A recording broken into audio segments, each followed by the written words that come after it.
The sound of the audience's applause slowly faded, but the energy in the room didn't calm down. It was the kind of moment where everyone knew something bigger was coming. The air felt heavier than before, as though every person in the studio could sense that the polite mask of the conversation was about to slip. The host leaned back in his chair, his smile still plastered across his face, but his eyes told a different story. They weren't warm, they weren't welcoming. They were sharp, studying every little move the guest made, looking for an opening to strike. This wasn't going to be the kind of interview where both sides exchanged jokes and moved on. This was going to be a test. The guest sat calmly, his body language relaxed, but anyone watching closely could see he was aware of the tension. His posture was straight, his hands still, and his eyes locked firmly on the host. He wasn't smiling for the cameras, and he wasn't trying to charm the crowd. He was simply present, waiting, as if he already knew what was coming next. The host shuffled his note cards, pretending to glance down at them, but in reality, he already knew the direction he wanted this conversation to take. The cards were more of a prop than a guide. He thrived on moments like this, the kind of unpredictable energy that turned a normal interview into the clip everyone would be talking about the next morning. "So," the host said, dragging the word out with dramatic pause, "you've had a long career filled with incredible highs. But let's not ignore the fact that there were some very public lows too. People haven't forgotten those moments. Do you think it's fair that you still get to sit here and promote your work, while others believe you don't deserve the platform anymore?" The words were sharp, almost like a knife. The audience reacted instantly. Some gasped, others shifted, uncomfortably in their seats, and a few even clapped nervously, unsure if they were supposed to cheer the boldness or stay quiet. That's what the host wanted: reaction, division, noise. The camera zoomed in on the guest's face. He didn't flinch. He didn't blink. His expression remained calm, but his silence said everything. He wasn't rattled. He wasn't panicking. He was simply waiting for the right moment to respond. The host smirked, taking the silence as his chance to push further. He leaned in across the desk. "Come on, don't hold back. People at home want to hear your side. Or maybe they think you don't have one." The tension in the room thickened. The live audience seemed caught between two forces, the host's sharp jabs and the guest's calm composure. Every second of silence felt stretched, as if the whole building was holding its breath. Finally, the guest leaned forward slightly. His voice, steady and deep, broke the silence. "You asked if I deserve to be here. I don't think anyone deserves anything in this business. You work hard, you take opportunities, and the audience decides if they want to listen to you. That's the truth. And yes, I've had moments in my life I'm not proud of, but I'm not here to erase them. I'm here to show that you can grow past them. That's all anyone can do." The audience clapped softly, this time not out of nervousness, but out of respect. The words felt honest. They weren't polished or defensive, they were real. The host chuckled, shaking his head slightly as if dismissing the answer. "That's a nice speech. But let's be honest, not everyone sees it that way. Some people think once you've made certain mistakes, there's no coming back. They don't care about growth or redemption. They just don't want to see your face on their screen anymore. What do you say to them?" The question was harsher than before, almost cruel in its delivery. The audience once again reacted, a mix of murmurs and gasps echoing around the studio. The energy was shifting. Some were clearly uncomfortable with how far the host was pushing. Others leaned in, hooked by the drama unfolding in front of them. "Tireen." Guest let out a slow breath. He didn't rush, didn't stumble. "I'd say I understand how they feel. I can't control how people see me. I can only control what I do now. If someone decides they don't want to support me, that's their choice. I respect that. But I'm not going to disappear because of it. I'll keep doing the work. And the people who want to listen, they'll listen. That's enough." The studio was silent for a moment. It was the kind of silence that told you the audience was processing what they'd just heard. The host, however, wasn't ready to let go. He wanted more. He thrived on confrontation, and he could sense that this exchange was starting to turn. in a direction he hadn't planned. He leaned forward again, his tone sharper now. But isn't that selfish? To keep showing up? To keep asking for attention? When so many people would rather you stayed out of the spotlight? Isn't that just arrogance disguised as resilience? The words cut deep. The crowd reacted with a louder gasp this time, some even booing under their breath. It was clear that the host had crossed into dangerous territory. There's a difference between asking hard questions and turning them into personal attacks, and the audience could feel that line being tested, but the guest didn't lash out. He didn't raise his voice. Instead, he leaned back in his chair, almost casual, as if the weight of the insult had slid right off him. His expression was steady, and when he finally spoke, his words carried a quiet strength. No, it's not arrogance. It's purpose. Everyone has a reason to get up in the morning, something that keeps them moving forward. For me, it's storytelling. That's what I've given my life to, and I'm not going to stop doing it. Because some people don't like me. That wouldn't be honest to who I am. And if you call that arrogance, then so be it. But I see it as living with purpose. The crowd erupted in applause, louder this time, more certain. It wasn't just polite clapping anymore. It was a clear statement. They admired the composure, the honesty, and the refusal to crumble under pressure. The host's smile faltered again. He tried to hide it, but it was clear that things weren't going the way he'd imagined. He had expected the guest to stumble, to get flustered, maybe even lash out. Instead, every jab only made the guest look calmer, stronger, and more grounded. The tension in the air hadn't gone away, it had only shifted. At first, it was the host creating the pressure, forcing the conversation into uncomfortable places. But now the pressure was on him. The audience was beginning to sense it too. The battle of words was no longer one-sided, and yet the host wasn't ready to stop. His pride, his reputation, his entire style depended on being the one in control. He tapped his pen against the desk again, the sound sharp in the quiet studio. "All right then," he said, his tone clipped. "Let's see if that purpose of yours can handle a few more questions, because I'm not done yet." The audience stirred, whispers running through the crowd. They could feel it now. This wasn't going to be a normal interview. This was something different, something raw, something that people would be talking about long after the cameras shut off. The guest sat silently, his eyes fixed on the host, calm as ever. He didn't need to say a word in that moment. His composure alone spoke volumes. He was ready for whatever came next. And so the tension remained, thick, unbreakable, filling every corner of the studio. Everyone could feel it. The host, the guest, the audience, even the crew behind the cameras.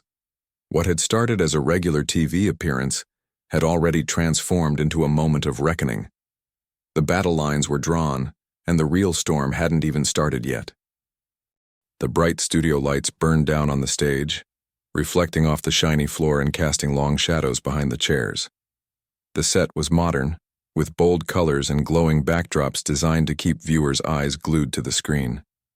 The live audience, packed tightly in the studio, buzzed with chatter. There was a feeling in the air, something electric, like everyone knew this episode was going to be different from the usual lighthearted celebrity banter. The host of the evening show sat at his desk, papers in hand, a practiced grin on his face. He was known for being sharp, outspoken, and sometimes a little too bold with his words. Many loved him for his fearlessness. Others thought he pushed too hard, often crossing the line into unnecessary insults. That was part of his brand. Controversy brought ratings, and ratings kept the lights on. On the other side of the stage, behind the curtain, stood the night's special guest, Mel Gibson. Even though he had walked onto countless sets in his life, there was always a moment before the entrance where he felt that old, familiar tension. It wasn't nerves exactly. It was the awareness that millions of eyes would soon be on him, judging his every word, every gesture, every pause. He took a slow breath, steadying himself. He knew the host's reputation. He knew this wasn't going to be an easy conversation, but he was ready. The announcer's booming voice echoed through the studio speakers. "Ladies and gentlemen, please welcome tonight's guest, Academy Award-winning actor and director, Mel Gibson." The crowd clapped and cheered, though the energy was mixed. Some in the audience looked genuinely thrilled, eager to hear from him. Others seemed skeptical, their applause more polite than enthusiastic. It was the kind of reaction that mirrored his reputation, a man celebrated for his talent but also followed by controversy. Mel stepped out with a small, polite smile. He walked confidently toward the stage, wearing a simple dark jacket and an expression that carried both warmth and seriousness. He wasn't trying to play to the cameras. He wasn't trying to outshine the host. He was simply showing up as himself. The host rose from his chair, extended a hand, and greeted him with a smile that looked friendly on the surface but held a sharp edge underneath. They shook hands, and Mel took his seat across from the desk. The audience quieted, waiting for the exchange to begin.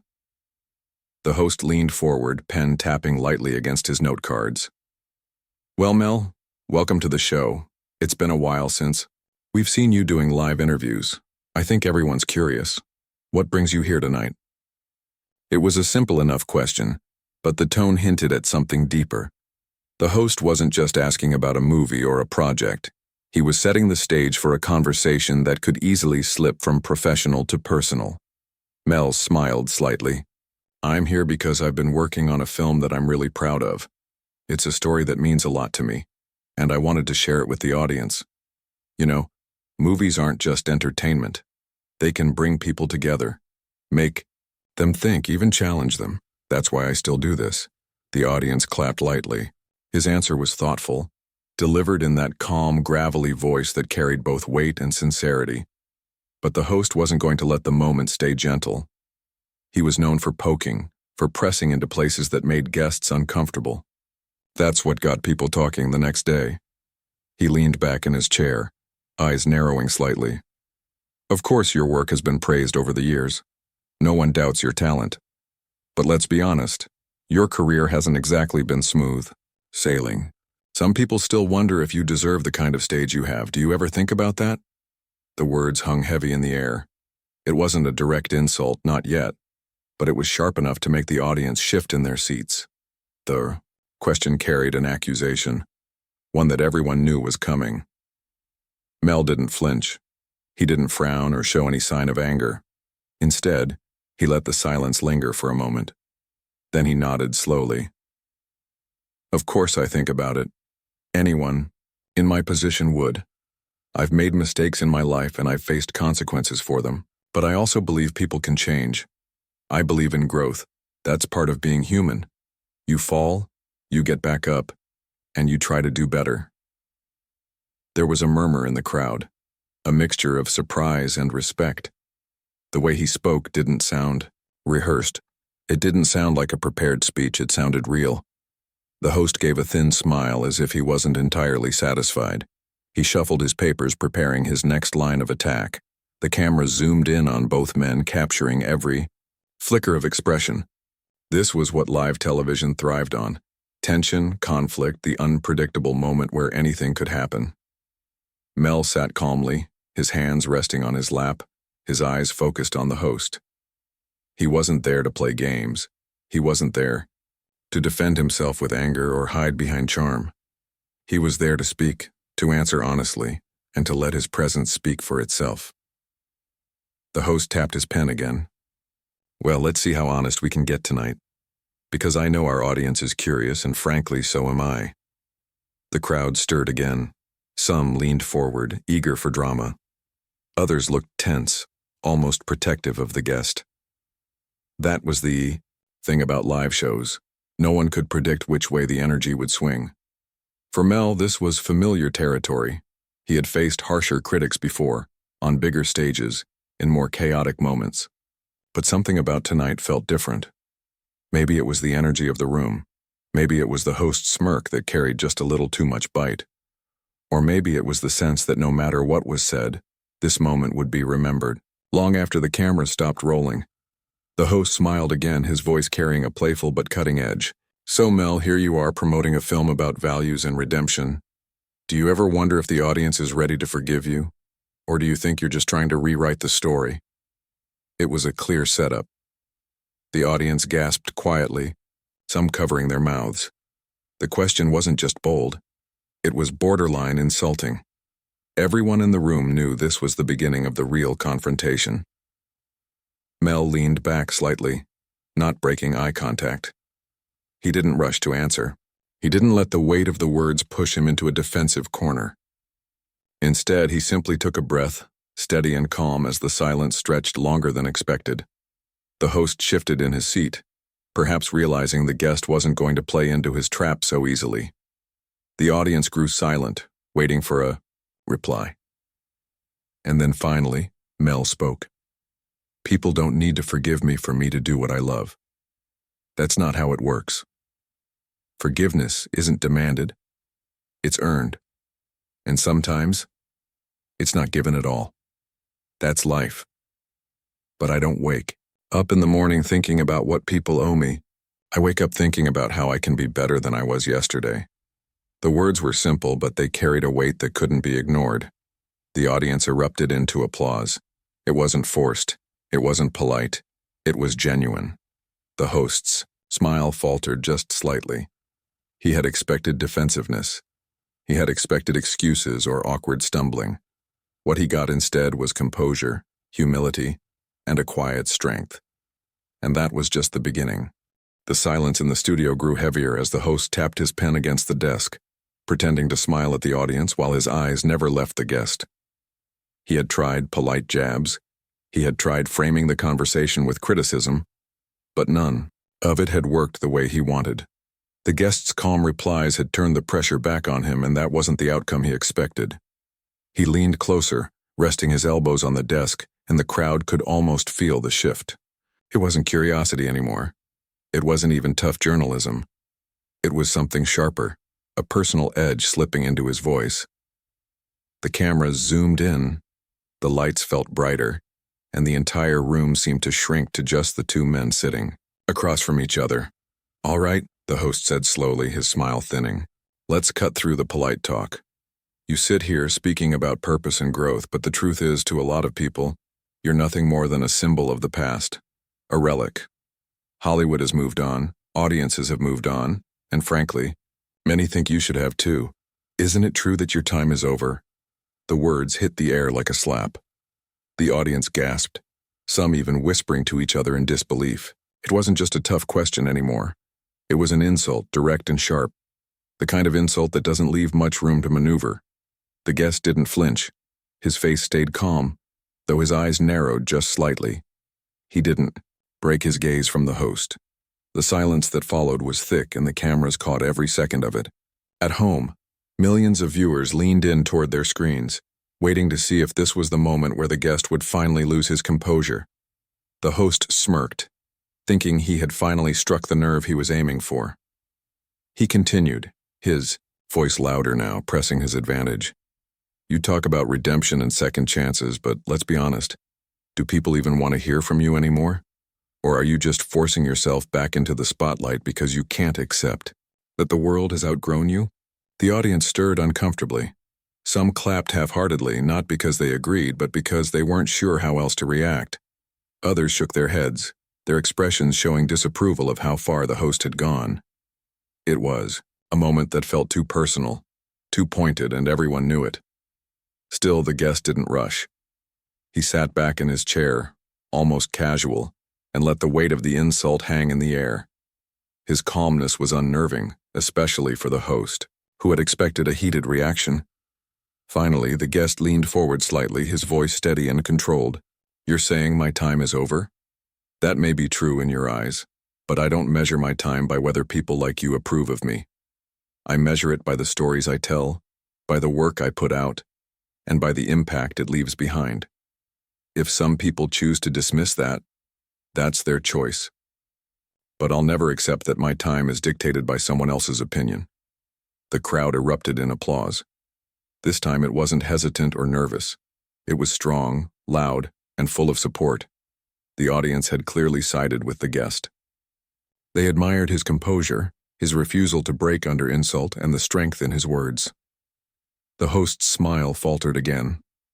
He forced out a laugh, trying to mask his frustration. That's quite the answer. But you can't deny the reality. Your reputation hasn't exactly been spotless. A lot of people would rather forget you altogether. Isn't it hard living with the fact that you'll never escape your past? The audience grew restless again. Some frowned, others whispered to each other. The host wasn't just poking anymore.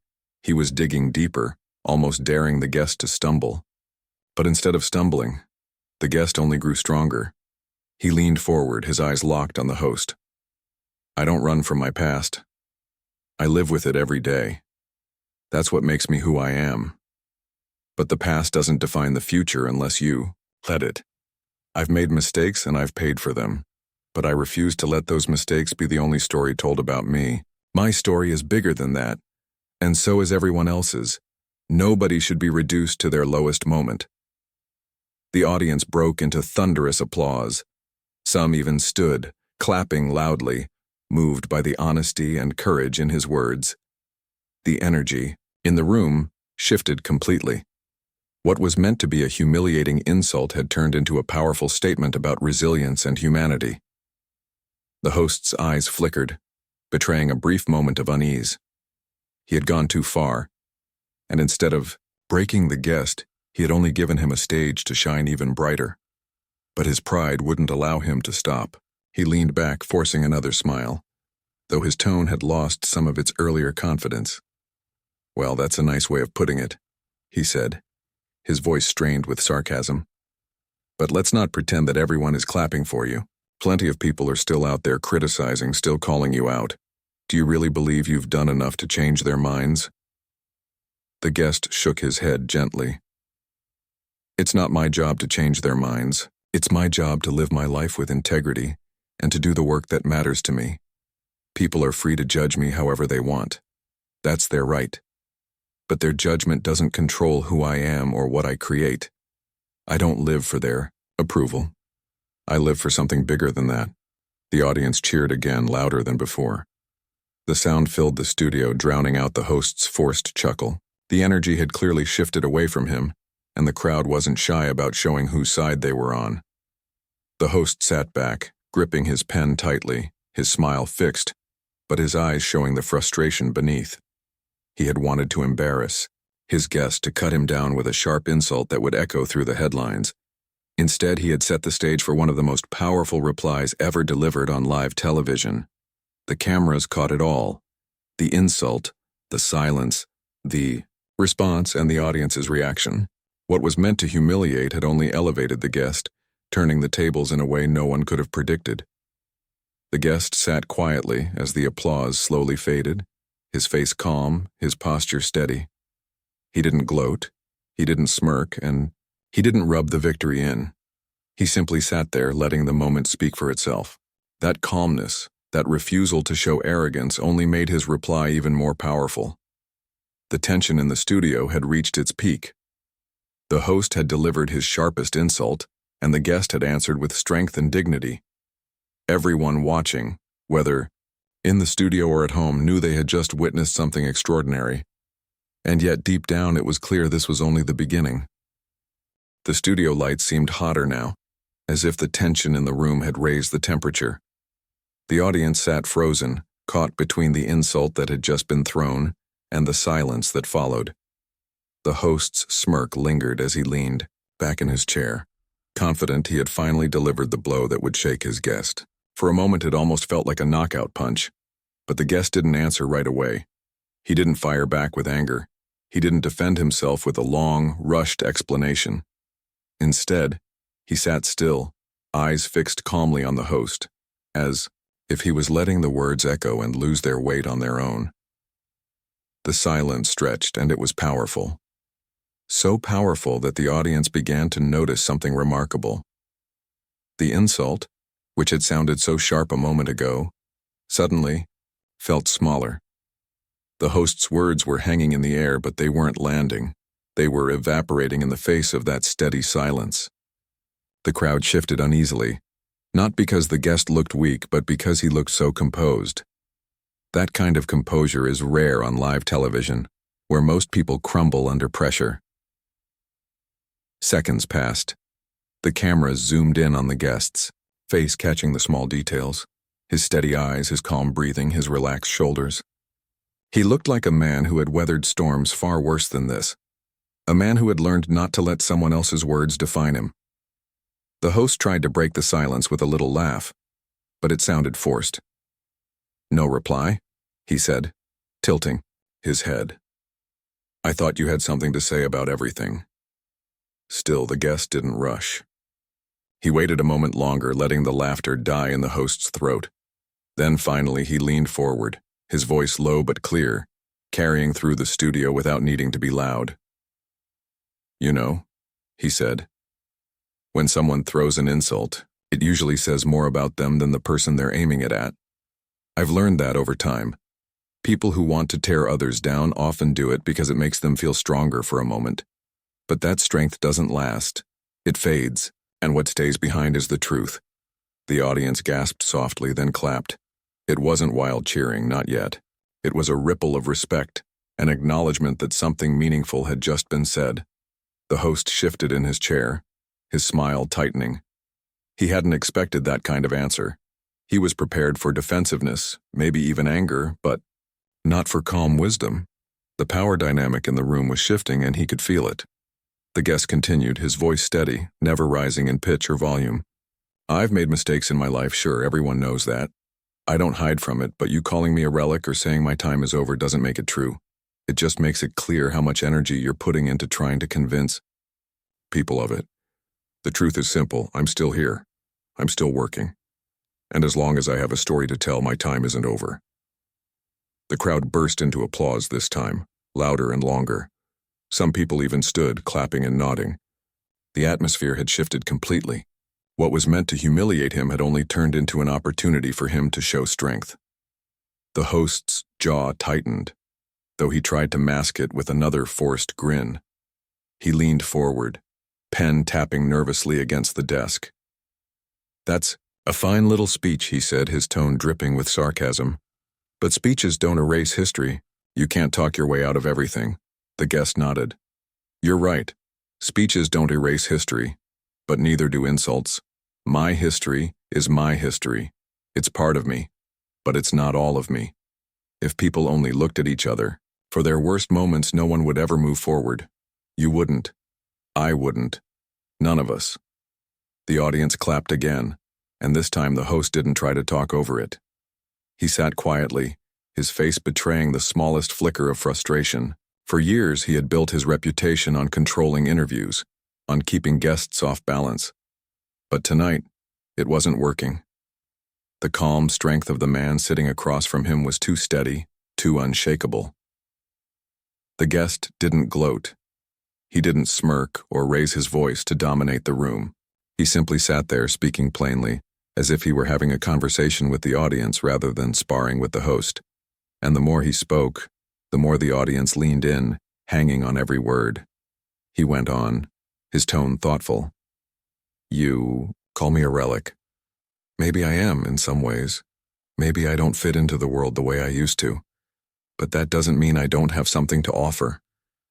The world changes, yes, but the value of honesty, resilience, and redemption doesn't. Those things matter as much today as they ever did. And if I can bring even a little of that into the work I do, then my time isn't wasted." The applause was thunderous. The sound filled the studio, echoing against the walls. Even people at home could feel it through their screens. This wasn't just an answer. It was a moment, a powerful human moment that people would remember. The host tried once more to regain his footing. He leaned forward, his smile now thin and brittle. "So you're saying insults don't bother you at all? You're telling me that nothing I or anyone else says gets under your skin?" The guest gave a small smile, not smug, but gentle. Coarse words can sting. I'm human. I'm not made of stone. But I've learned that you can choose what you hold on to and what you let go of. If I held on to every insult, every judgment, every headline, I'd never have the strength to keep going, so I let it go. Not because I don't care, but because I do care. I care about the work, I care about the people who believe in it, and I care about moving forward. That matters more than any insult ever could. The audience erupted again. louder than ever. Some stood on their feet, clapping and cheering. The energy in the room was undeniable. The host sat frozen, caught in the middle of applause that wasn't for him, applause that seemed to push him further into the shadows while the guest shone brighter than ever. The guest didn't bask in the applause. He simply sat back, calm, his expression steady. He wasn't performing. He wasn't chasing approval. He was simply speaking his truth, and the truth had landed in a way that no insult could shake. The cameras caught every second, the insult, the silence, the reply, and the eruption of support. What was meant to break him had only made him stronger. What was meant to humiliate him had only given him a stage to rise above. The host tried to smile, tried to move the conversation along, but the audience wasn't fooled. They had seen the shift. They had witnessed the moment where control slipped away, where dignity triumphed over mockery, and they knew they wouldn't forget it. The night wasn't over. The conversation wasn't finished. But one thing was certain. The guest had just turned the tables in a way no one had expected. His reaction wasn't loud, it wasn't angry, but it was powerful. So powerful that the whole room felt it, and the silence that followed, once heavy with tension, was now filled with respect. The studio had fallen into a rhythm that no one expected. The host was throwing sharp words, but every time he did, the replies from the guest grew stronger, calmer, and more meaningful. The tension wasn't just between two men now. It was inside the entire room, inside the audience who couldn't take their eyes off the exchange. After a long stretch of applause, the room finally quieted, but the energy didn't fade. People leaned forward in their seats, waiting for what would come next. The host's expression had changed. The early confidence, that sharp grin he wore when he thought he had control, was gone. In its place was a forced smile, tight and uneasy, like he was trying to pretend he wasn't losing ground. The guest sat back in his chair, calm as ever. He hadn't raised his voice once. He hadn't leaned on jokes or flashy words to win the crowd. He had simply spoken plainly, with honesty that cut deeper than any insult could. The host cleared his throat, tapping his pen against the desk again. "So you say insults don't define you," he said, his voice steady, but not as sharp as before. "But let me ask you this. Why should people trust you now? Why should they listen? What makes you think you deserve their attention again?" The words were pointed, but not shouted. It was a question that still carried doubt. One last attempt to corner him. The studio held its breath again. It was clear this was the moment where everything would either collapse or turn into something unforgettable. The guest leaned forward slightly. His eyes didn't shift away. His tone didn't waver. His reply began quietly, almost softly, but the power in it grew with every sentence. "You ask why people should trust me, why they should listen. I'll tell you. They shouldn't. At least not just because I say so. Trust isn't something you demand. It's something you earn day by day, with what you do, not what you claim. I can't stand here and tell people to believe me. All I can do is show them through my actions, through my work, through how I live now." The audience was silent, but their silence wasn't empty. It was focused. They were hanging on his words, waiting for every next sentence like it mattered to them personally. The guest continued, his voice steady but filled with quiet strength. "I don't come here pretending to be perfect. I don't come here asking for applause. I come here because I still believe in the power of storytelling. Stories have always been bigger than the people who tell them. Stories can heal, inspire, and remind us of what's good in life. If I can still give that, then maybe I'm worth listening to, not because I'm flawless, but because I'm willing to stand here, flaws and all, and keep going." The crowd erupted in applause again, louder than before. Some clapped with both hands high, others whistled. A few even stood. The words struck something deep inside them. It wasn't just about the man on stage, it was about themselves. Everyone had flaws. Everyone had past mistakes. Hearing someone admit that openly, without shame but with responsibility, touched something universal. The host tried to cut through the clapping with a laugh, but it came out strained. He spoke louder, his voice trying to rise above the noise. "So what? You're saying mistakes don't matter? You're saying the past doesn't count anymore? The guest shook his head gently, almost like a teacher correcting a student. No, that's not what I'm saying at all. Mistakes matter, the past matters. It shapes you, it teaches you, it humbles you. But the past shouldn't be a prison. If we lock people into their lowest moments forever, we deny them the chance to grow. And if we deny people the chance to grow, then what are we saying about ourselves? Are we all perfect? Have we never failed? Have we never wanted forgiveness? The words landed heavy, and the audience reacted instantly. Some clapped, some nodded, some even murmured in agreement. It wasn't just a reply, it was a mirror being held up to everyone in the room. The guest's tone deepened, filled with a weight that seemed to silence even the host's thoughts. I believe in redemption, not because it's easy, not because it erases the past, but because without it, none of us can move forward. You want to talk about arrogance? Arrogance is thinking you can judge someone forever and never let them change. Humility is admitting we all need grace at some point in our lives. And I'm no different. The applause thundered again, echoing through the studio. The cameras zoomed in, capturing faces in the audience, some smiling, some emotional, all locked into the moment. It wasn't just entertainment anymore, it was real. The host sat back, his pen still, his words caught in his throat. For once he didn't know what to say. He had wanted drama, but what he got instead was something deeper, something that made even him pause. The guest didn't push, the advantage. He didn't raise his hands or bask in the applause, he simply sat quietly, letting the noise wash over him, then continued once the room calmed. His voice dropped softer, almost conversational now. I know I can't change everyone's mind. Some people will never accept me again. That's their choice, I can't force forgiveness.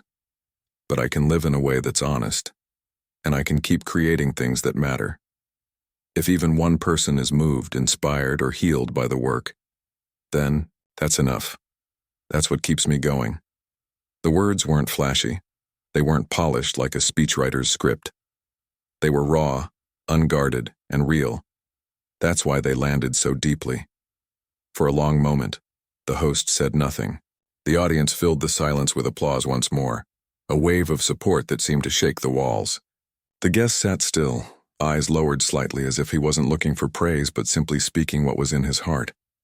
And in that silence, everyone in the room realized something. The insult that was meant to break him had instead become the foundation for one of the most powerful replies they had ever heard on live television. It wasn't just about defending himself. It was about reminding everyone listening that people aren't defined by a single chapter of their lives. It was about resilience, honesty, and the quiet strength of refusing to stay down. The host finally shifted, leaning forward, his smile thin, his voice quieter now. Well, I can't argue with that, he muttered, almost under his breath. The audience laughed softly, not at the guest, but at the rare sight of the host admitting defeat, even if he tried to hide it. The guest gave a small nod, not in triumph but in acknowledgement. He wasn't there to win a battle. He was there to speak his truth, and in that moment it was clear he had done exactly that. The cameras caught it all, the insult, the pause, the calm, and the reply that turned the entire room on its head. Millions at home would see it later, replay it, share it, and talk about it. But for the people in that studio, they didn't need a replay. They knew they had just witnessed something unforgettable, and the night still wasn't over. The room felt completely different now. Just a few minutes earlier, the host had been in control, throwing out jokes, sharp remarks, and cutting questions that kept the audience laughing nervously. But now, that control was gone. It wasn't taken by force. It was simply dissolved by the weight of the guest's reply. The audience had stopped seeing him as someone being cornered. They no longer saw him as the target of the host's humor. Instead, they began to see him as someone standing tall in the middle of the storm, calm and unshaken. That shift was subtle at first, but it grew with every passing second, and soon it became undeniable. You could feel it in the silence of the room. It wasn't the kind of silence that comes from boredom. It was a silence charged with meaning, the kind that happens when people realize they're watching something important. Eyes that had been darting between host and guest were now fixed only on the guest. The balance had shifted and everyone knew it. The host noticed too. His shoulders were tighter, his smile forced. He leaned forward, searching for another sharp line that could win the room back. But every word he tried felt weaker than before. The problem wasn't just that the guest had given a strong reply, it was that the audience had connected with it. Once an audience connects with truth, no joke, no insult, no clever comeback can undo it. The guest didn't gloat. He didn't smirk or show triumph. He sat quietly, almost humbly, as if he didn't even realize how deeply his words had landed. That humility only made the shift stronger. The crowd leaned toward him, their faces softening, their applause genuine. A woman in the front row clasped, her hands together, nodding slowly as if she had just heard something she needed in her own life. A man near the back whispered to the person next to him, and though the cameras didn't catch his words, his expression said enough. He was impressed, maybe even moved. The host cleared his throat and tried again.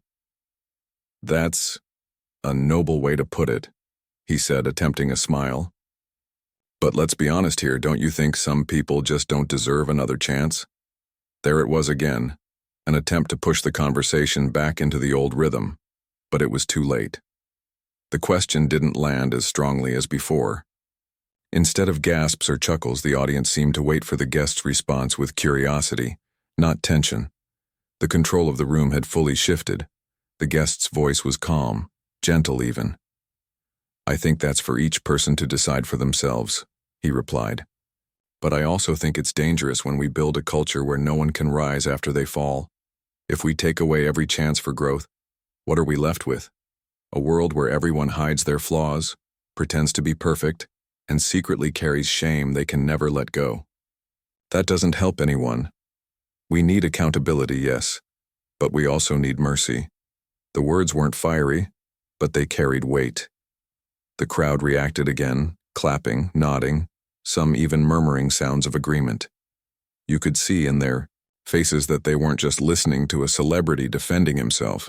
They were hearing a truth that applied to their own lives. Everyone in that room had stumbled at some point. Everyone had regrets. And hearing someone talk about mercy so openly made them reflect on their own journeys. The host leaned back, his smile fading. He looked at his notes for a moment, as if the answers he needed were written there, but nothing on the paper could help him. The conversation had moved into a space no script could control. The cameramen, usually so steady in their routine, seemed to adjust their focus differently now. Instead of bouncing quickly between host and guest, they lingered longer on the guest's face, capturing every small movement, every flicker of sincerity. They knew instinctively that the audience at home wanted to see him, not the one trying to cut him down. The energy in the studio was no longer tense, it was reverent. People weren't waiting for the next joke. They weren't waiting for a dramatic explosion. They were waiting for more truth, more honesty, more of the calm strength that had turned the atmosphere upside down. The guest shifted in his seat slightly, as though he could feel the weight of so many eyes on him. But he didn't shrink from it. He spoke slowly, choosing his words with care. "Look," he said, "I know I won't change everyone's mind tonight. Some people have already made up their minds about me, and that's fine. But I also know there are people out there, maybe, in this very room, who need to be reminded that mistakes don't erase your value as a human being. That's why I'm here. Not to win arguments, but to remind us all that we're more than our worst moments." The applause that followed was different this time. It wasn't polite. It wasn't nervous. It was strong, united, and heartfelt.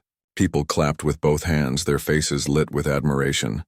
Some even stood again as though they couldn't help but rise in response to the power of what they had just heard. The host glanced at the audience, clearly unsettled. His role had shifted from leader to bystander, and he didn't know how to pull the focus back.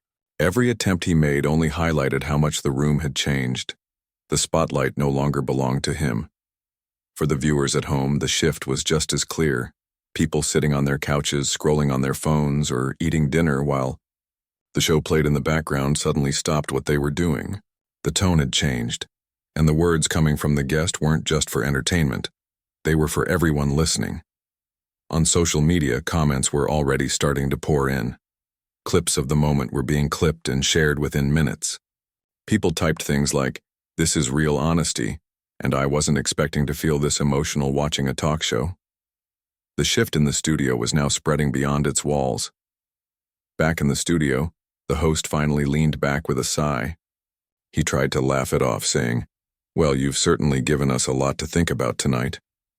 His words were light, but his tone betrayed him. Everyone could hear the strain, the recognition that he was no longer steering the ship. The guest simply nodded, not in triumph but in respect. He wasn't interested in humiliating the host or winning points. He was focused on something bigger, the audience, the people listening, the larger conversation about forgiveness, humanity, and the chance to change. That's what made the shift so powerful. It wasn't about ego or winning. It was about truth. And truth has a way of capturing hearts in a way no insult ever can. By now, the room felt almost sacred. A live talk show, usually full of laughter, interruptions, and quick comebacks had turned into something deeper, a space where people felt seen, reminded of their own worth. The host could sense it too. For the first time that evening, he stopped trying to fight for control. He leaned back, let out a breath, and simply listened. That alone showed how much the room had shifted. The man who had started the night as the loudest voice had become quiet, and the one who had entered as the target had become the center of gravity. The cameras kept rolling, capturing every second of the transformation. Viewers would later describe it not as an interview, not as an argument, but as a moment. A moment where things turned, where the mood changed, where the power of calm truth silenced noise. And in that studio, everyone knew it. The balance was different now. The guest wasn't just defending himself anymore. He had captured the room, the conversation, and the respect of people who weren't expecting to give it. The shift had happened, and there was no going back. The moment the guest finished speaking, the studio changed again. It wasn't just a shift in tone this time. It was a wave of energy moving through the crowd, the kind of response that can't be forced or faked. People had come expecting drama, maybe even a bit of controversy, but now they found themselves clapping harder and longer than they had all night. The applause wasn't polite anymore. It wasn't the kind of clapping people give out of habit when the cameras point at them. It was loud, unplanned, and deeply genuine. Hands smacked together with real force, as if the audience wanted to make sure the man on stage knew how much his words meant to them. Some people stood up again, not because they were told to, but because sitting still didn't feel right after hearing something that honest. You could see it on their faces too. Many were smiling, but not in the shallow way people smile when they're amused. These were soft smiles, thoughtful smiles, the kind people wear when they feel connected to what's happening in front of them. A few even had damp eyes, blinking as if they didn't expect to get emotional at a live TV show. One man in the middle row leaned forward, resting his elbows on his knees as he clapped, his head nodding slowly. He wasn't just reacting to a celebrity. He was reacting to words that made him think about his own life. Maybe he remembered a time when he had stumbled, when he had hoped for understanding instead of judgment. A young woman in the corner of the studio cupped her hands together and shouted, "Yes." Her voice broke through the applause for a moment, and a few others laughed softly, not at her but with her because they felt the same. The host shifted uncomfortably at his desk, his fingers tapping against his notes. He looked around the studio, seeing the reaction unfold, and it was clear he hadn't expected this. He had thought the audience would laugh with him, would cheer for his sharp remarks. Instead, they were applauding the man he had tried to cut down. That reaction stung, and it showed on his face. But the cameras didn't linger on the host. They stayed focused on the guest, who sat quietly, almost humbled by the noise around him. He didn't raise his hands or wave like a politician. He simply nodded gently, his lips curving into a small, grateful smile. That made the audience cheer even louder, because nothing feels more genuine than humility after strength. The reaction didn't stop when the clapping died down either. Whispers spread through the rows of seats. People leaned to the person next to them and said things like, "That was powerful," or, "He's right, you know." You could feel it. The audience wasn't just entertained anymore, they were moved. And that feeling wasn't limited to the studio. Viewers at home were reacting in real time too. Phones lit up across living rooms as people texted friends, "Are you watching this?" Clips of the moment were already being recorded and uploaded online. Within minutes, social media began buzzing, with reactions from across the country. On one platform, someone typed, "I was just flipping channels and caught this. Wow, that was deep." Another wrote, "This is how you respond with dignity, respect." Comments kept flooding in, each one echoing the same sentiment. People were impressed, not just with the guest's calmness, but with the honesty behind his words. In the studio, the applause finally softened, but the energy stayed. People were no longer looking at the host for direction. They were looking at the guest, waiting for what he might say next, almost like students listening to a teacher. The shift wasn't just in control, it was in loyalty. The audience was on his side now. The host forced a chuckle, trying to lighten the mood.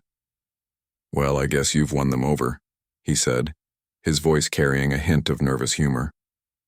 The crowd laughed, but not at the guest. They laughed because they could see the host admitting, even in a small way, that the balance had changed. The guest didn't gloat. He just nodded politely and said, "It's not about winning. It's about sharing something real." That's simple. Line drew another round of applause, this one shorter but just as heartfelt.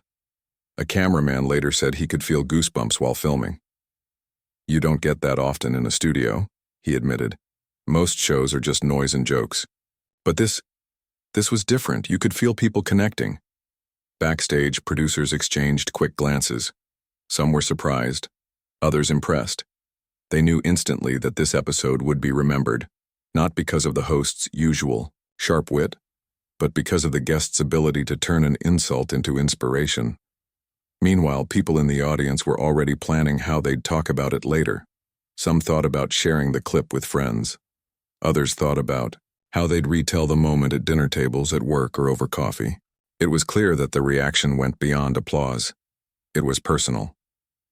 One elderly man in the audience wiped his eyes discreetly. He wasn't crying heavily, just touched in a quiet way. His expression showed it all. He had lived long enough to know what it meant to fall, to be judged, and to rise again. The guest's words reminded him of that journey, and he felt grateful. Even younger audience members who might not have followed the guest's career closely felt the weight of the moment. They saw someone respond to criticism not with anger, not with excuses, but with honesty and humility. That kind of strength is rare, and it left them inspired.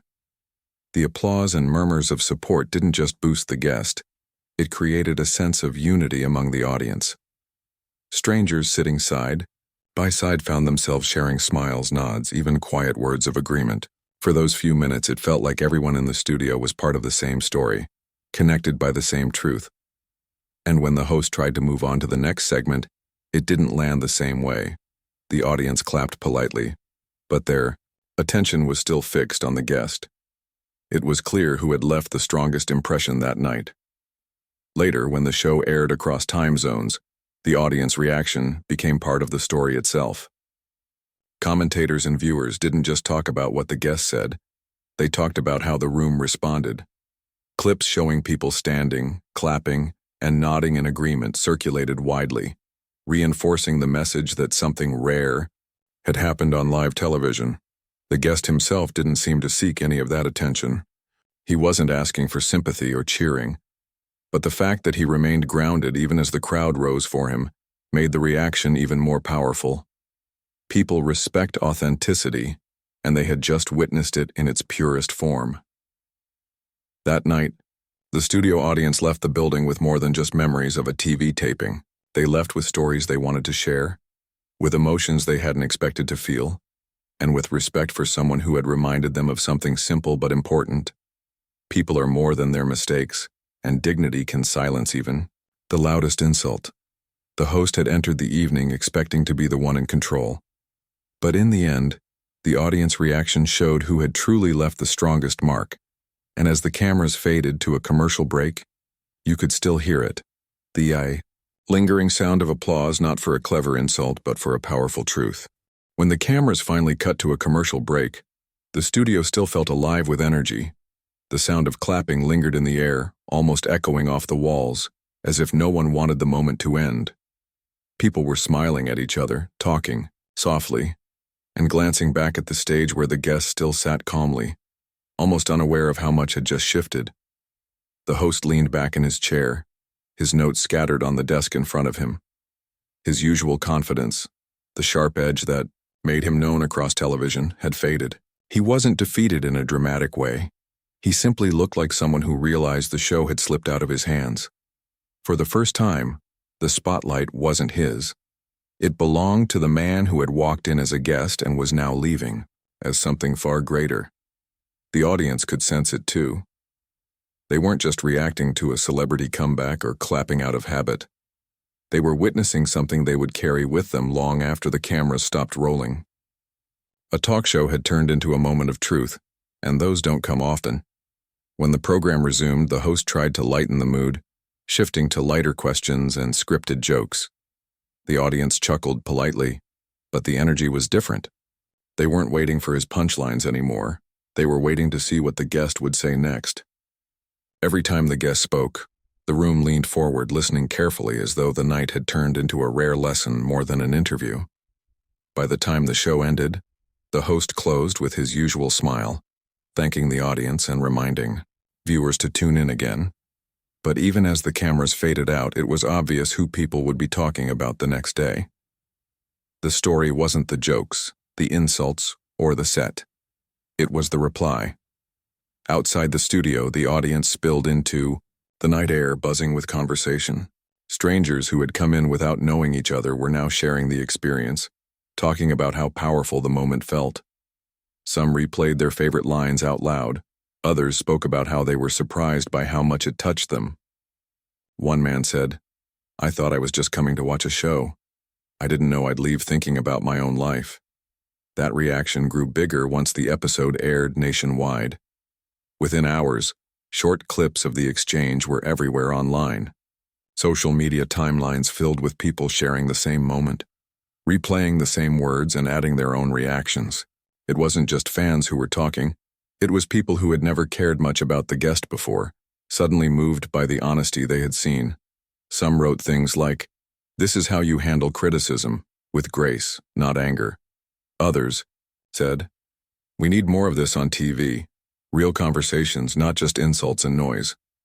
The clip trended across multiple platforms, with thousands of comments pouring in. It was no longer just a talk show moment. It had become something bigger, a cultural conversation about dignity, redemption, and the strength of staying calm under fire. News outlets picked it up too. Headlines appeared the next morning. Guest silences, host with powerful reply, audience stunned by honest response on live TV, and a masterclass in grace under pressure. Articles analyzed the moment, breaking down why it resonated so deeply. Many pointed out that in a world full of quick tempers and loud arguments, people were hungry for something different. Someone who could stand strong without shouting. Someone who could face insults with honesty instead of anger. The impact stretched even further. People began sharing personal stories in response. In the comment sections under the clips, strangers wrote about times they had been judged, times they had felt cornered, and how they wished they had handled it with the same calmness. Others wrote about forgiveness, about giving people second chances, and about how the reply had reminded them not to hold grudges so tightly. The lasting effect wasn't just admiration for the guest, it was reflection. The moment sparked conversations about humanity itself. People were reminded that everyone carries mistakes, but mistakes don't have to be the end of a story. They can be the turning point. And that was the heart of it. What was meant to be an insult turned into inspiration. What was supposed to humiliate turned into healing. The guest hadn't just answered a question, he had changed the direction of an entire evening, and perhaps even the way many people looked at life. Weeks later, the clip was still circulating online. People who hadn't even watched the original show were discovering it for the first time, sharing it with captions like, "Watch this, it's worth it." Teachers showed it in classrooms as an example of how to respond to criticism with respect. Speakers referenced it in talks about communication and resilience. It had become more than a moment, it had become a lesson. For the guest, life didn't suddenly become perfect. He still faced critics. He still carried the weight of his past. But the night of that interview marked something important. It reminded the world that his story wasn't over, and more importantly, it reminded people everywhere that no one's story has to end at their lowest point. Even the host, though quiet about it at first, eventually admitted in a later interview that he had been caught off guard. "I thought I was in control," he said, "but he showed me something different. I respect that."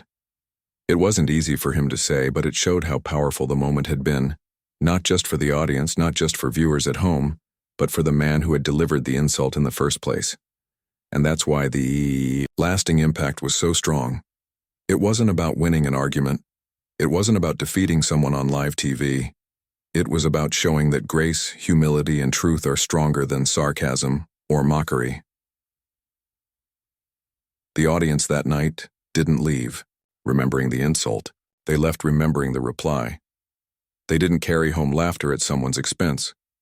They carried home a lesson about resilience and forgiveness. Years from now, people might not remember the exact jokes the host made. They might not even remember the name of the show, but they'll remember that moment.